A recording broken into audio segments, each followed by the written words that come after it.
Selamat pagi anak-anak ibu. Salam sehat, salam semangat buat kita semuanya. Orang terpelajar menggunakan waktu luangnya untuk belajar. Sekali lagi ibu sapa anak-anak ibu dengan ucapan selamat pagi dan salam semangat. Apa kabar anak-anak ibu kelas 9? Ibu berharap kamu semua dalam keadaan baik, sehat, dan tentunya masih tetap punya semangat yang luar biasa untuk mengikuti pembelajaran kita pada pagi hari ini. Nah, anak-anak ibu, sebelum kita melanjutkan pembelajaran kita pada pagi hari ini, ada baiknya kita berdoa terlebih dahulu. Kita mengucap syukur kepada Tuhan atas kesehatan yang diberikan kepada kita. Maka anak-anak ibu, ambil sikap yang hening, ambil sikap yang tenang, ambil sikap yang layak untuk berdoa. Kita tandai diri kita dengan tanda kemenangan Kristus. Dalam nama Bapa dan Putra dan Roh Kudus. Amin. Segala hormat, syukur, dan terima kasih kami haturkan kepadamu Bapa yang baik, buat segala penyertaan-Mu kepada kami, pribadi lepas pribadi. Terima kasih Tuhan buat kesempatan yang Kau berikan kepada kami, sehingga pada pagi hari ini kami masih bisa ikut ambil bagian dalam pembelajaran kami hari ini. Hadirlah di tengah-tengah kami, hadirlah di tengah-tengah anak didik kami. Berkatilah kami semua ya Tuhan, mulai dari awal, pertengahan, hingga akhir pembelajaran ini nanti. Berkati juga orang tua kami, orang tua siswa kami yang saat ini sedang mencari nafkah. Biarlah Tuhan mencukupkan segala apa yang mereka butuhkan. Kami juga tak lupa berdoa buat Bapak dan Ibu pengurus yayasan kami. Semoga Engkau berikan mereka kesehatan, keselamatan, kebijaksanaan, sehingga mereka Tuhan semakin hari semakin bijaksana dalam memimpin yayasan kami. Berkati juga ya Tuhan seluruh sekolah-sekolah yang ada di bawah naungan yayasan kami ini. Semoga tetap eksis dan dipercayai oleh masyarakat. Akhirnya Tuhan, kami tak henti-hentinya berdoa buat pandemi yang sampai saat ini masih meresahkan kami. Tapi biarlah Tuhan segalanya kami serahkan ke dalam tangan pengasihan-Mu. Kami yakin dan percaya berkat pertolongan-Mu semuanya kami akan terselamatkan. Ampunkan kami ya Bapa atas segala dosa dan pelanggaran kami, agar kami layak menerima segala berkat-Mu. Salam Maria, penuh rahmat, Tuhan sertamu. Terpujilah Engkau di antara wanita, dan terpujilah buah tubuh-Mu Yesus. Santa Maria Bunda Allah, doakanlah kami yang berdosa ini, sekarang dan di waktu kami mati. Santo Yohanes Don Bosco, doakanlah kami, amin. Dalam nama Bapa dan Putra dan Roh Kudus, amin. Baik, anak-anak ibu. Nah, kita lanjutkan materi kita pada pagi hari ini. Nah, pada pertemuan hari Senin yang lalu, kita sudah membahas mengenai cerpen, yaitu pengertian, ciri-ciri, dan juga struktur cerpen. Nah, pada pertemuan kali ini, Ibu akan menjelaskan mengenai unsur-unsur pembangun atau unsur-unsur pembentuk sebuah cerpen.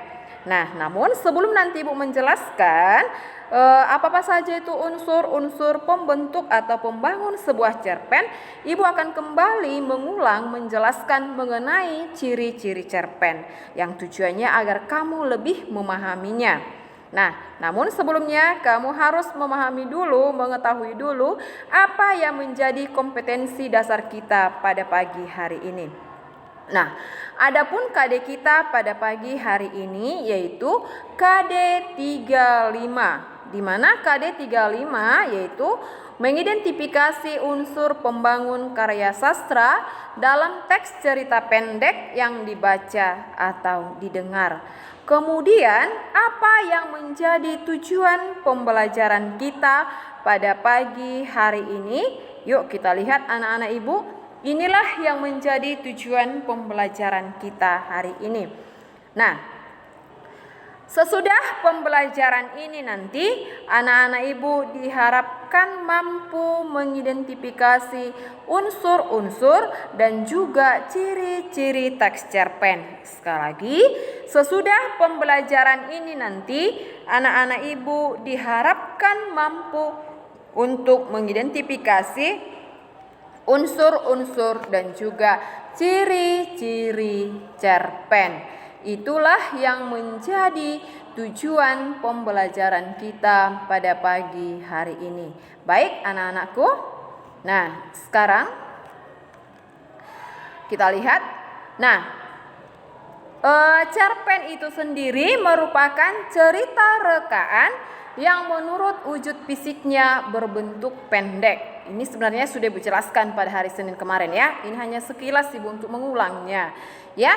Nah, ukuran panjang atau pendeknya suatu cerpen memang relatif. Namun pada umumnya cerita pendek merupakan cerita yang habis dibaca sekitar 10 menit atau setengah jam. Jumlah kata dalam cerpen itu hanya terdiri dari 500 sampai dengan 5.000 kata. Oleh karena itu, cerita pendek sering diungkapkan dengan cerita yang dapat dibaca dalam sekali duduk. Nah, baik anak-anakku, itulah sekilas mengenai cerpen. Nah, sekarang kita lanjutkan mengenai unsur-unsur pembangun sebuah cerpen. Namun sebelumnya itu, Ibu akan mengulang kembali menjelaskan ciri-ciri cerpen. Maka anak-anak Ibu tolong diperhatikan dengan baik. Nah, yang pertama, ceritanya jauh lebih pendek dibandingkan dengan novel. Ceritanya jauh dibandingkan lebih pendek jika dibandingkan dengan novel. Nah, jelas di sini ceritanya itu lebih singkat ya. Baik, yang kedua, jumlah kata kurang dari 10.000 kata atau tidak lebih dari 10 lembar. Nah, yang berikutnya biasanya menceritakan kehidupan sehari-hari. Yang keempat, menceritakan intisari dari cerita, bukan detail para tokohnya. Nah, yang kelima, pemakaian kata yang sederhana sehingga mudah untuk dipahami oleh pembaca. Yang berikut, pembaca dapat ikut merasakan langsung kisah yang akan diceritakan karena kesan yang ditinggalkan cerpen sangat mendalam. Nah, yang berikut hanya ada satu alur. Jadi nanti dalam cerpen itu hanya terdapat satu alur. Nah, jadi bisa kamu bandingkan nanti dengan novel yang terdiri dari lebih dari satu alur. Nanti pada unsur-unsur pembangun cerpen akan dijelaskan mengenai alur ya. Nah, yang berikut bentuk penokohan sangat sederhana ya, karena tokohnya juga di sana relatif sedikit ya. Baik, biasanya menceritakan satu kejadian saja. Nah, itu dia ciri-ciri cerpen. Karena ini sudah Ibu jelaskan pada minggu ataupun pada pertemuan sebelumnya. Nah, sekarang kita masuk ke unsur-unsur pembangun sebuah cerpen. Nah, baik anak-anak Ibu, unsur-unsur pembentuk sebuah cerpen. Nah, cerpen itu bisa terbentuk karena adanya dua unsur pembentuknya. Nah, yang pertama itu ada unsur intrinsik. Ya, ada unsur intrinsik. Nah, unsur intrinsik ini sendiri adalah unsur yang terdapat di dalam cerita itu. Nah, baik. Yang kedua, itu ada unsur ekstrinsik. Nah, unsur ekstrinsik ini adalah unsur yang berada di luar cerita namun tetap memberikan dukungan terhadap cerita tersebut. Baik, satu persatu akan kita bahas mengenai unsur intrinsik dan unsur ekstrinsik. Nah, unsur intrinsik itu sendiri terdiri dari tema. Baik, anak-anak Ibu perhatikan, tema tidak sama dengan judul. Ya, sekali lagi perlu anak-anak ibu garis bawahi bahwa tema tidak sama dengan judul. Jadi ketika anak-anak ibu tugaskan kamu untuk menulis sebuah cerpen, yang pertama kamu tentukan adalah tema, bukan judulnya. Temanya itu bisa mengenai percintaan, bisa mengenai pendidikan, bisa mengenai kasih sayang, atau lain hal. Ya. Nah, tetapi judul ibu katakan tadi tidak sama dengan tema. Tema itu artinya ide pokoknya, seperti itu ya, ide pokok. Ya, ide pokok. Ya, itulah yang pertama kamu tentukan. Temanya mengenai apa ya? Misalnya persahabatan. Ya, itu tema, bukan judul. Ya, itu dia. Nah, yang kedua, tokoh dan penokohan. Nah, tokoh dalam cerpen itu ada tokoh protagonis dan ada tokoh antagonis. Ya, tokoh protagonis adalah tokoh yang memerankan ataupun memiliki karakter yang baik. Ya, jadi kalau misalnya dalam cerpen itu dia sering melakukan yang baik atau dia ya menurut seperti itu ya, suka menolong. Nah, itu adalah tokoh protagonis. Sedangkan yang kedua itu ada tokoh antagonis. Ini yang memerankan karakter yang jahat. Nah, mungkin muncul pertanyaanmu, bukan ada lagi pernah saya baca itu tokoh tritagonis. Itu maksudnya apa, Bu? Nah, tokoh tritagonis adalah tokoh penengah antara tokoh antagonis dan tokoh protagonis. Baik, yang berikut ada alur. Nah, alur sama dengan jalan cerita. Dalam ciri-ciri cerpen tadi sudah katakan bahwa cerpen itu hanya terdiri dari satu alur. Nah, alur ataupun jalan cerita itu ada alur maju, ada alur mundur, dan ada alur campuran atau maju mundur. Tapi bukan maju mundur cantik seperti lagu Syahrini, ya kan? Nah, alur maju dikatakan alur maju jika ceritanya itu dimulai dari awal, pertengahan hingga akhir. Misalnya cerita itu dimulai dari mereka perkenalan, itulah bagian awalnya, ya kan? Mereka berkenalan, ya mereka pacaran, mereka menikah, lalu nanti mereka meninggal. Itu kan mulai dari awal, pertengahan hingga akhir, seperti itu dia.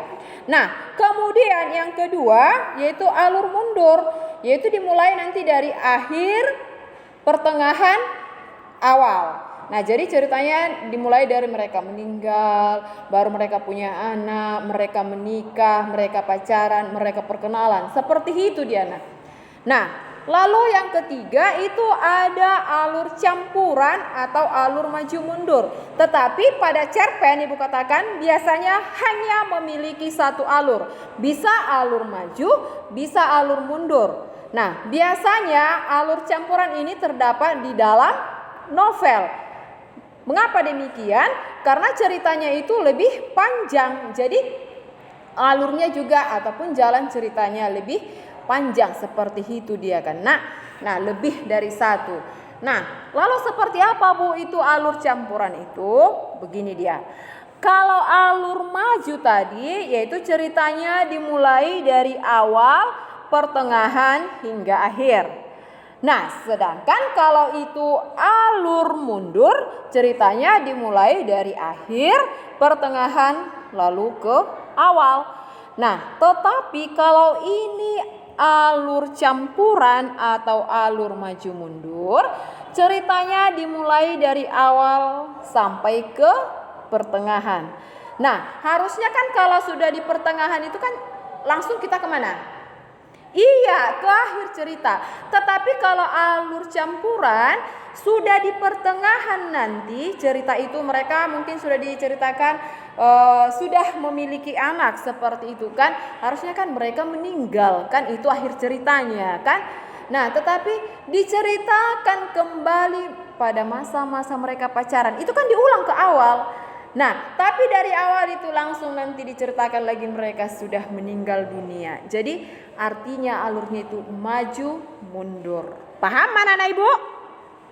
Oke, bagus. Nah, itulah dia alur maju mundur. Dan ini biasanya terdapat di dalam novel, ya. Nah, yang berikutnya latar ataupun setting. Ini adalah tempat dan waktu terjadinya suatu cerita. Latar itu ada latar tempat, ada latar waktu, dan ada latar suasana ataupun keadaan.